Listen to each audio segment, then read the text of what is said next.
तो आप सभी का आपके अपने चैनल संस्कृत की पाठशाला में आज हम चैप्टर 2 लेकर के आए हैं क्लास 9th का, जिसमें हम चैप्टर 2 का आज हिंदी अनुवाद करेंगे। तो पाठ का नाम है सुखस्य मूलम धर्मः, धर्मस्य मूलम अर्थः, कि सुख का आधार है धर्म और धर्म का आधार है अर्थ। तो शुरू करते हैं पाठ। भारतीय धर्मशास्त्रेषु अनेकः सूक्तयः विद्यन्ते। यहाँ मानव जीवनस्य यथार्थत्वं प्रतिपाद्यन्ति।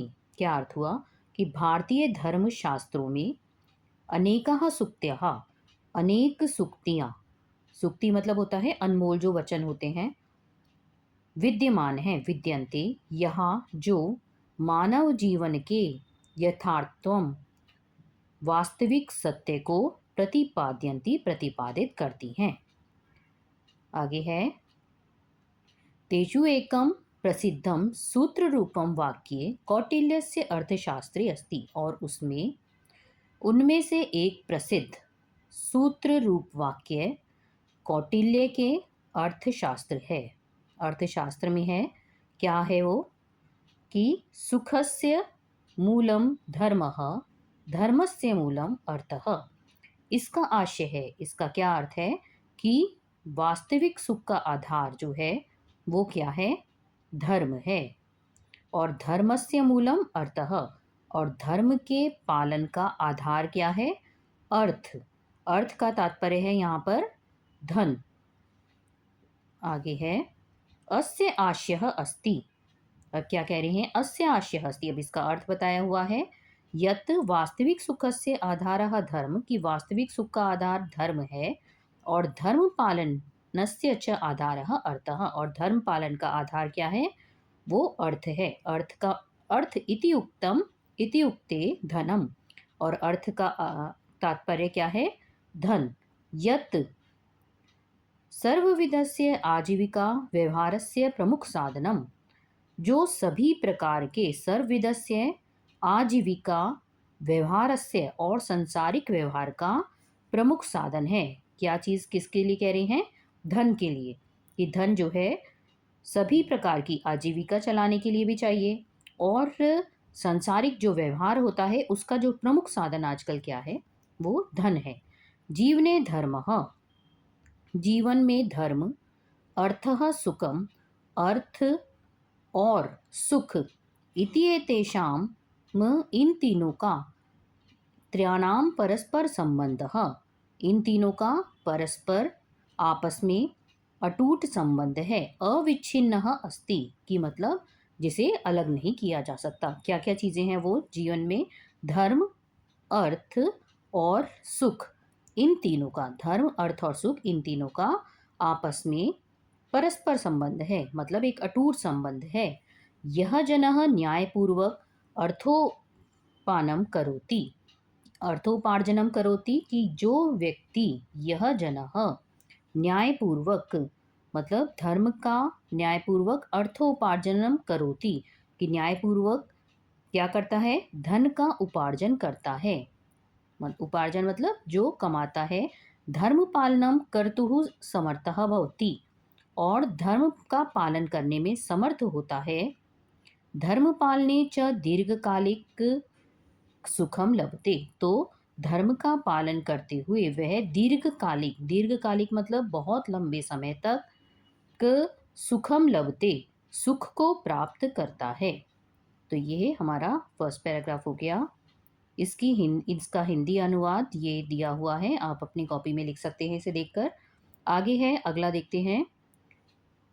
सामान्य जीवने, की सामान्य जीवन में, सामान्य जीवन में क्या है, अन्नम वस्त्रम आवासः शिक्षा स्वास्थ्य सेवा च इत्यादीनि मूलभूतानां आवश्यकतानां पूर्तये धनम आवश्यकम, कि सामान्य जीवन में अन्न मतलब भोजन, वस्त्र कपड़ा, आवास मतलब रहना घर, शिक्षा, स्वास्थ्य सेवा इत्यादि नाम जैसी मूलभूत जो आवश्यकता हैं उनकी पूर्ति के लिए धन आवश्यक है। आगे है पर्याप्त धनस्य अभावात्, और पर्याप्त धन के अभाव में स्वकर्तव्य पालनम, अपने कर्तव्य का पालन जो है वो क्या हो जाएगा, कठिन हो जाता है। स्वास्थ्य, शिक्षा, सेवा, दानम च इत्यादीनि कार्याणि बाधितानि भवन्ति। ये सब क्या हो जाएंगे, बाधित हो जाएंगे। स्वास्थ्य, शिक्षा, सेवा और दान आदि कार्य जो है वो बाधित हो जाएंगे। और दैनंदिन जीवनम च असंतुलितम भवति। और जो हमारा दैनिक जीवन है, जो रोजमर्रा का कार्य है, वो भी असंतुलित हो जाता है। किस कारण से, पर्याप्त धन के अभाव में। अतः धर्मशास्त्रे चतुर्वर्गेषु धर्म अर्थ काम मोक्षेषु अर्थः अन्यतमः स्तंभः इति गण्यते। इसलिए धर्मशास्त्र में चारों पुरुषार्थ, चतुर्वर्गेषु मतलब चारों पुरुषार्थों में धर्म, अर्थ, काम और मोक्ष में अर्थः अर्थ को अन्यतमः स्तंभः इति गण्यते प्रमुख स्तंभ माना गया है। किसको, अर्थ को। अर्थ मतलब धन को। धर्मशास्त्र में चारों वर्गों में अर्थ को, धन को प्रमुख स्तंभ माना गया है। आगे बढ़ते हैं। आगे है ये आपको जो ये रेड कलर से आपको जो वर्ड्स दिए हुए हैं, ये उनका संधि बता रखा है कि किस में कौन सा संधि है। और ये जो है यथार्थत्वम, ये इसमें बताया हुआ है। जो ब्लू कलर से हैं, ये जो यहाँ पर हमारे ब्लू कलर से हैं, ये यहाँ पर ये बताया हुआ है कि इनमें समास कौन सा है। तो ये आपको ज़रूर पढ़ना है, एग्जाम के लिए ये इम्पॉर्टेंट है। आगे बढ़ते हैं।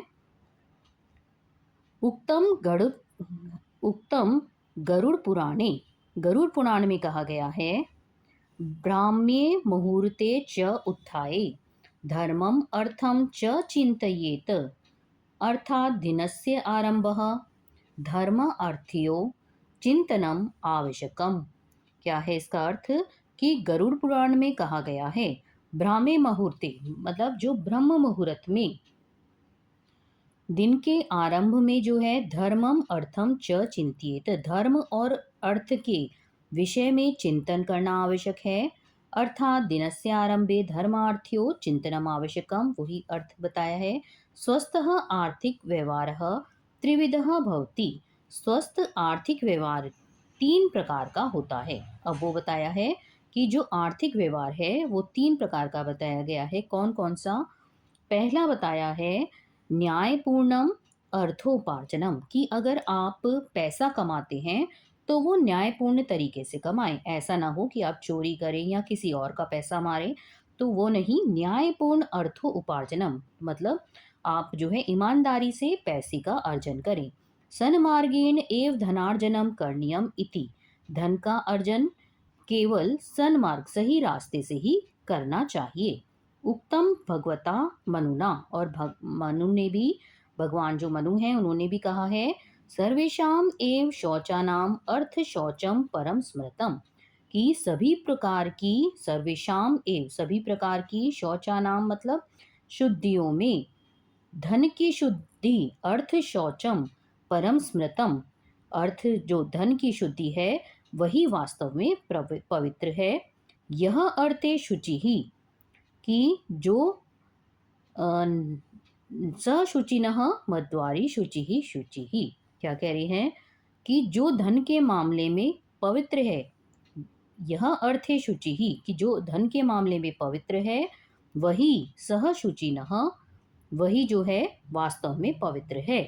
मृद्वारी शुचि ही शुचि, न वह कि वह जो केवल मिट्टी और जल से शुद्ध हुआ है।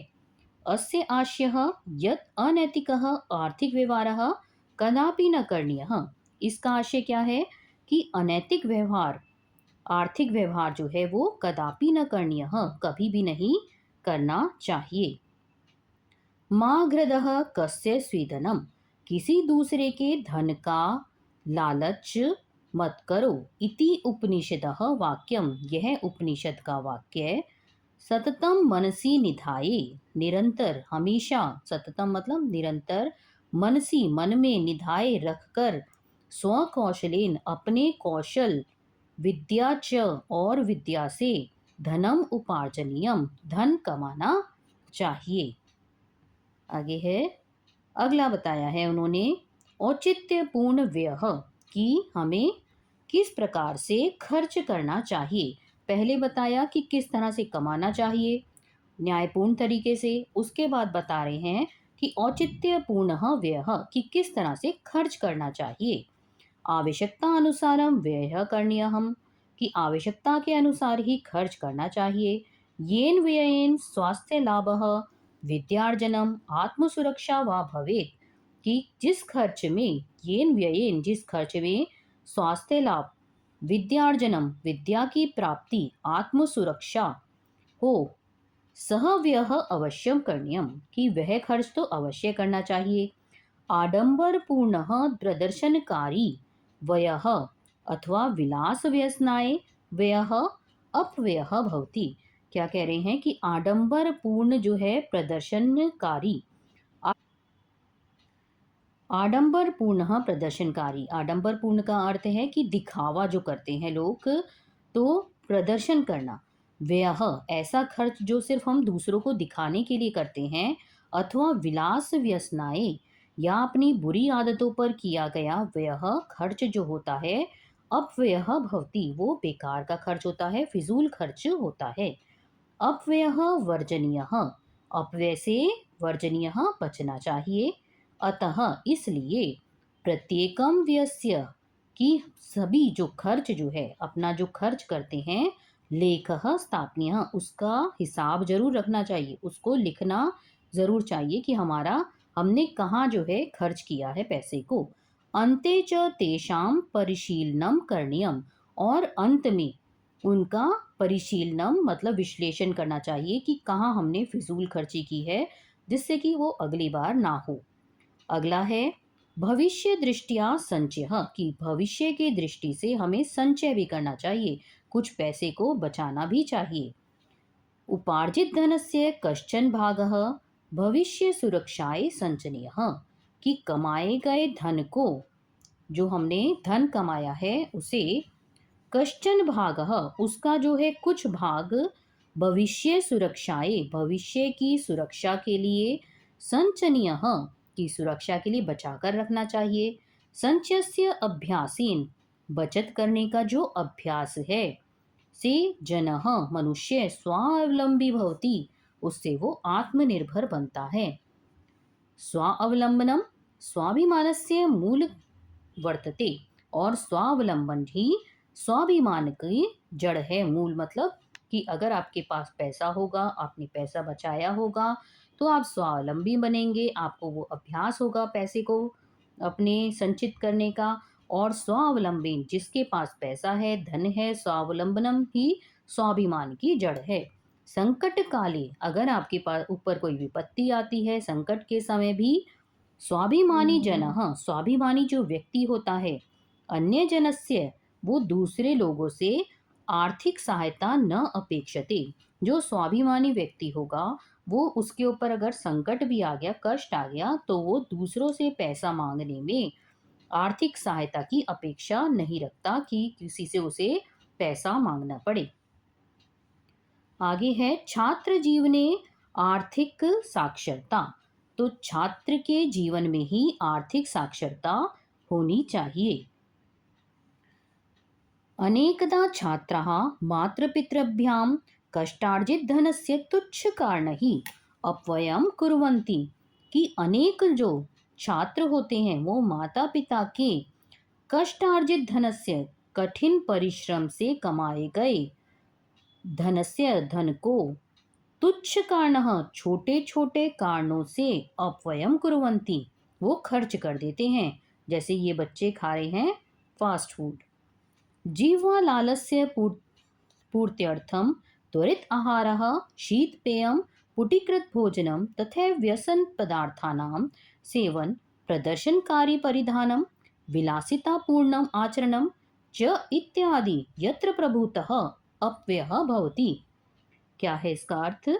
कि किस चीज में खर्च करते हैं? जीवा लालस्य, कि आपने क्या खा लिया, जीभ का कोई स्वाद आपको बढ़िया चीज कोई लगी और उसने आप जीभ के स्वाद को पूरा करने के लिए आपने क्या खाया? त्वरित आहारः, फास्ट फूड खा लिया कुछ, शीतपेयम कोल्ड ड्रिंक पी लिया, या पुटीकृत भोजनम पैकेट से बंद जो चिप्स आते हैं हमारे या कुछ और पैकेट बंद खाना खा लिया, तथा व्यसन पदार्थानाम या फिर कोई नशीले पदार्थों का सेवन किया, प्रदर्शनकारी परिधानम या कुछ दिखावा करने के लिए आपने कपड़े खरीद लिए, विलासित पूर्णम या विलासित व्यवहार आदि में च इत्यादि यत्र प्रभुतः अपव्यय में बहुत अधिक खर्च कर दिया, एतहि न केवलम धन हानि ही, इससे न केवल धन की हानि होती है, स्वास्थ्य हानिरपि जायते, बल्कि स्वास्थ्य की भी हानि होती है।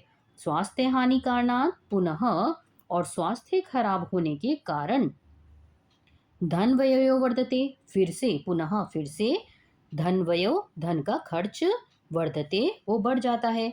पहले आपने फास्ट फूड खाया तब खर्च किया, और उसके बाद जब आप बीमार हो गए तो स्वास्थ्य को ठीक करने के लिए फिर से आप खर्च करेंगे, तो इसलिए वो उससे आपका धन का खर्च जो है वो बढ़ जाता है। आगे है अर्जितस्य संचयः, संचयः संचितस्य च निवेशः, कि कमाए हुए धन की बचत और संचितस्य च निवेशः। अब आपने पहले तो न्यायपूर्ण तरीके से उसको खर्च किया, उसके बाद आपने सीखा कि पैसे को कैसे खर्च करना है, फिर कैसे बचाना है न्यायपूर्ण तरीके से, और छात्र के जीवन में भी आपने आर्थिक साक्षरता सीख ली। अब अर्जित किए हुए जो आपने पैसा बचाया उसको आपको कैसे निवेश करना चाहिए उसके बारे में बता रहे हैं। तो चाणक्य क्या कह रहे हैं? चाणक्य उक्तो उक्तम, कि चाणक्य ने कहा है कि जल बिंदु निपातेन, कि जल बिंदु, जल का जो बूंद बूंद जल गिरने से क्रमशः पूर्यते घटः, जैसे इस घड़े में बूंद बूंद पानी की गिरती रहेगी तो ये भर जाएगा। सक्रमः सर्व विद्यानाम, कि जैसे वो बूंद बूंद करके जल भर घड़ा जो है भर जाएगा, यही तरीका जो है सभी विद्याओं, धर्म और धन के संचय के लिए भी लागू होता है, कि उसी तरह से हमें सभी विद्या, धर्म और धन दोनों के संचय के लिए भी यही लागू होता है। अगर थोड़ा थोड़ा हम बचाएंगे तो वह हमारा इकट्ठा हो जाएगा। लघु लघु संचयो अपि, कि थोड़ा थोड़ा भी, छोटी छोटी बचत भी कालांतरे, समय बीतने पर महत्व संपत्ति रूपेण वर्धते, बड़ी संपत्ति के रूप में बढ़ जाती है। अगर आप हर महीने थोड़ा थोड़ा पैसा बचाएंगे तो उससे क्या होगा, जब साल का अंत होगा तो आपके पास एक अच्छी राशि इकट्ठी हो गई होगी। यदि छात्रः प्रतिदिनम अल्पधनस्यापि संचयं कुर्वन्ति, कि यदि छात्र प्रतिदिन रोज अल्पधनस्य अपि, थोड़े से धन की भी बचत करते हैं, तस्य उचित निवेश च कुर्वन्ति, और उसका सही जगह निवेश करना, और उसका सही जगह जो है निवेश करते हैं, उसको लगा देते हैं पैसे को, तरही तो तेषाम भविष्यम, तो उनका भविष्य जो है वो सुरक्षित हो जाएगा। भारत देश में धन संचयस्य, धन की बचत करने के लिए, सुरक्षित निवेशस्य, और सुरक्षित निवेश करने के लिए, कहीं अपना पैसा आप लगाने के लिए, कृते बहुविधा मार्गः सन्ति, बहुत सारे मार्ग हैं, बहुत सारी ऐसी योजनाएं हैं। तेषु, जैसे प्रधानमंत्री जन धन योजना, उनमें से कुछ प्रमुख बताई हुई हैं। प्रधानमंत्री जन धन योजना, सुकन्या समृद्धि योजना, सार्वजनिक भविष्य निधि, वरिष्ठ नागरिक संचय योजना, किसान विकास यंत्र पत्र जो है, राष्ट्रीय संचय प्रमाण पत्रम, राष्ट्रीय पेंशन योजना, नियत निक्षेपः, आवर्ती निक्षेपः, जो नियत निक्षेपः का अर्थ है कि जो हम करवाते हैं, ये राष्ट्र प्रमाण पत्रम, राष्ट्रीय पेंशन योजना, नियत निक्षेप और आवर्ती निक्षेप। नियत निक्षेप मतलब फिक्स डिपॉजिट जो है, और आवर्ती निक्षेप का अर्थ है रिकरिंग डिपॉजिट। च इत्याद्यः प्रमुखः सन्ति, इनमें से ये जो है कुछ प्रमुख हैं। एतासाम सर्वकार्य योजना नाम, कि इन सभी सरकारी योजनाओं को विषय सूचना इन सभी सरकारी सूचनाओं के बारे में मतलब अगर आप जानना चाहते हैं, लब्धुम लाभवाप्तुम या जो है आप उसका लाभ उठाने के लिए समीपस्थ्य कहाँ पर जाएं? समीपस्थः वित्तगारः पत्रालयः व गंतव्यः। या तो आप उनसे संबंधित कहाँ पे जाएंगे? बैंकों में जाएंगे, वित्त आगारः, या पत्रालयः जो डाकघर होते हैं वहाँ जाकर के तत्संबंधः उनसे संबंधित अधिकारिणः अधिकारियों से प्रष्ट्रव्यः पूछना चाहिए। एतासु योजनासु और इनसे संबंधित अधिकारियों से पूछने के बाद इन योजनाओं में न केवल कष्टार्जित धनस्य अपने जो कठिन परिश्रम से कमाए गए धन को सुरक्षा होती है उससे, और बल्कि अपितु चक्रवर्धयंशीन मतलब चक्रवर्धी ब्याज जो आपका इंटरेस्ट भी मिलता है, सह तद्धनम और वह धन सततम वर्धमानम भवति वो निरंतर बढ़ता जाता है, बढ़ता रहता है। अगर आप इन योजनाओं में ये जो दी हुई हैं प्रमुख योजनाएं इनमें जाकर के आप पैसा लगाते हैं। आगे है भौतिकतावादी युगस्य कि भौतिकतावादी युग में आकर्षण के कारण यूनाम अपव्यय कि युवाओं में फिजूल खर्ची अधिक होती है। येन कारणेन अस्माकम आर्थिका स्थिति विपन्ना भवति जिससे हमारी जो आर्थिक स्थिति है वो विपन्ना भवति वो बहुत दयनीय हो जाती है। किंतु अर्थ विषयक सचेतनता लेकिन धन के विषय में जागरूकता अस्मान अभावात हमें इस अभाव के उद्धृत्य अभाव से निकालकर आर्थिक संपन्नता प्रति नियति की आर्थिक संपन्नता की ओर ले जाती है कि हम अपना पैसा अगर सही जगह निवेश करेंगे, सही जगह लगाएंगे तो उससे हमें धन की कमी नहीं होगी और हमारा जो है पैसा सही जगह लगे होने से धन का अभाव भी हमारे पास नहीं रहेगा। अतः बुद्धिमताम छात्रणाम बुद्धिमान छात्रों का ध्येय स्यातम कि लक्ष्य होना चाहिए धनस्य उचित उपार्जनम कि धन का उचित रूप से धन कमाना, व्ययस्य मर्यादा खर्च की मर्यादा हो, कुछ सीमा हो कि खर्च हमें कितना पैसा खर्च करना है, आपातकालीन निधि संचय और कष्ट आने पर जो है उसका कुछ पैसे का हमें जो है पहले से संचित करके रखना है, बचा के रखना है, दीर्घकालीन निवेश और लंबे समय तक कुछ पैसे को निवेश भी करना है, लगाना भी है। यह एतेषाम अनुशासनेन पालनम करोति जो व्यक्ति इन नियमों का अनुशासन के साथ पालन करता है सह एव यथार्थतः वही वास्तव में धनस्य धर्मस्य च धन और धर्म के बीच संतुलनम स्थापितुम शक्नोति संतुलन मतलब एक बैलेंस बना करके रखता है। यह विद्यार्थी अद्य आज अर्थ विषय धन के विषय में जागरूक है सह भविष्य वह भविष्य में उत्तरदायी नागरिको भवति वह एक अच्छा जिम्मेदार नागरिक भी जो है बनेगा। धर्म अर्थ और सुख का च इति एतेषाम और सुख का संतुलनम एव यथार्थ जीवनस्य सुख का संतुलन ही वास्तविक जीवन का जो है लक्षण है कि धर्म अर्थ और सुख का संतुलन एक बैलेंस बना करके अगर हम चलें तो उससे ही हम वास्तविक जीवन का जो हमारा लक्षण है वो तभी हम अच्छा सुखी जीवन व्यतीत कर पाएंगे। आगे है क्षणश्च कनश्च एव विद्यामर्थम च साध्येत क्षणे नष्टे कुतो विद्या कणे नष्टे कुतो धनम। कह रहे हैं क्षणशः एक एक क्षण का उपयोग कनश्च एव एक एक क्षण का उपयोग करके विद्याम अर्थम च साध्येत की करके विद्या प्राप्त करनी चाहिए और एक एक तिनके को जोड़कर जो है धन विद्याम और अर्थम ऐसे ही एक एक तिनके को जोड़कर धन का संचय करना चाहिए। शनि नष्टे कि क्षण नष्ट करने वाले को विद्या कहाँ और कणे नष्टे कुतो धनम और कण नष्ट करने वाले को धन कहाँ। इसका क्या अर्थ हुआ कि जो व्यक्ति अपने क्षण का मतलब अपने समय का सही से उपयोग ना करके विद्या प्राप्त नहीं करता या धन का संचय नहीं करता, तो क्या होता है अंत में, ना तो वो अपने समय को व्यर्थ ही अगर गवा देता है, तो ना तो उसे विद्या प्राप्त हो पाती है और ना ही उसे धन की प्राप्ति होती है। तो विद्या के लिए समय का और धन के लिए छोटी-छोटी बचत का बहुत ही महत्व है। आगे ये आपको इस पाठ के जो सीबीएसई में हमारे 9th क्लास के जो एग्ज़ाम पॉइंट ऑफ व्यू से इम्पोर्टेंट हैं, वो कुछ संधि दी हुई हैं यहाँ पर, ये आप खुद से आप रीड कर सकते हैं। और इसके आगे दिया हुआ है, यहाँ संधि दी हुई हैं और यहाँ कुछ समास दिए गए हैं।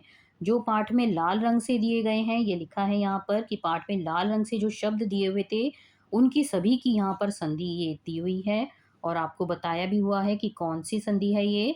और जो इसके आगे ये समास बताया हुआ है कि जो नीले रंग से है वो, ये लिखा है नीले रंग से जो पाठ में शब्द आए हैं, ये उन सभी का समास बताया हुआ है। ये आपको ज़रूर पढ़ना है, एग्ज़ाम पॉइंट ऑफ व्यू से ये बहुत इम्पोर्टेंट है।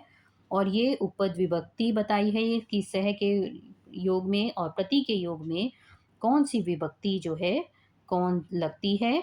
और यहाँ पर प्रत्यय दिए गए हैं, कर्तुम्, उत्थाय, अर्जितम्, निधाय, संचितस्य और लब्धुम में कौन-सा प्रत्यय आएगा, तो ये आपको खुद से पढ़ना है।